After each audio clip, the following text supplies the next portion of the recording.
Yo, c'est Tesla Perf. Aujourd'hui, je vais vous partager mon expérience après avoir parcouru 10 000 km avec ma Tesla Model Y Performance 2023. Je vais vous parler des points positifs et négatifs que j'ai rencontrés pendant cette période. Alors n'hésitez pas à liker, commenter et vous abonner si cette vidéo vous a plu.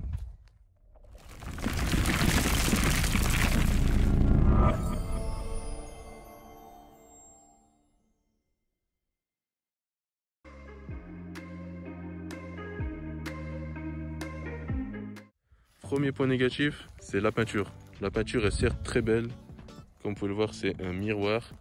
Mais par contre, les éclats se voient directement. Ici à l'avant, j'en ai un. Les gros défauts des véhicules, c'est à l'arrière. Donc tous les débris qui vont frapper contre le bas de porte arrière. Donc là, vous croyez que c'est la saleté, mais non. C'est tous les petits gravillons qui tapent.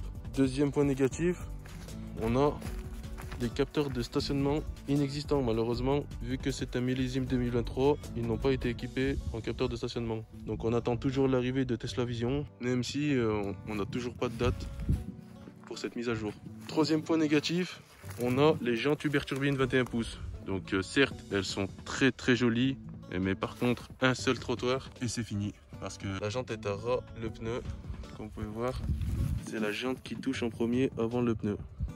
On a aussi comme autre point négatif l'angle de braquage de la Model Y. Donc certes le véhicule est très large. Après moi j'ai pas trop de difficulté à conduire ce véhicule. Mais c'est vrai qu'on peut avoir du mal à faire certaines manœuvres. Cinquième point négatif, j'ai dû me rendre au Tesla Center pour résoudre un problème avec la pompe à chaleur. Donc elle a été défectueuse, donc plus de chauffage ni de climatisation. Heureusement la réparation a été prise en charge par la garantie.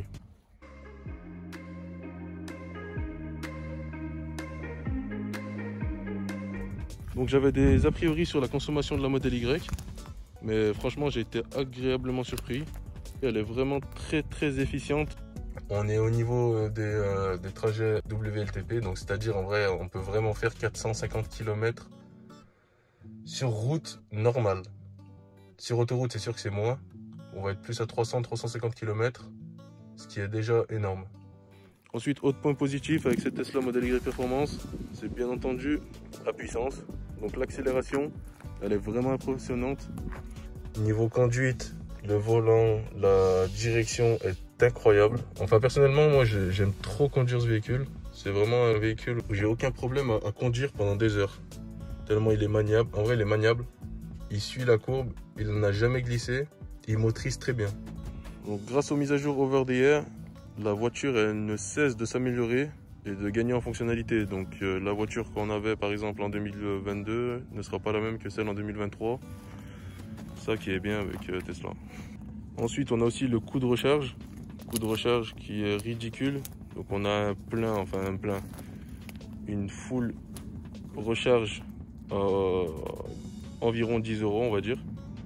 Donc ce qui est nettement moins cher que des véhicules thermiques avec le dixième de cette puissance.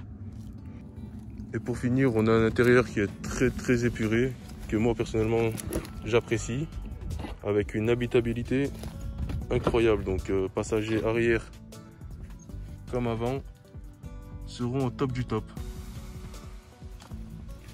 Donc voilà, c'est tout pour mon bilan. J'ai rien à redire de plus, à part que je suis très satisfait de ce véhicule. Et je ne m'en lasse jamais. Donc on se voit pour la prochaine vidéo. Que la paix soit sur vous.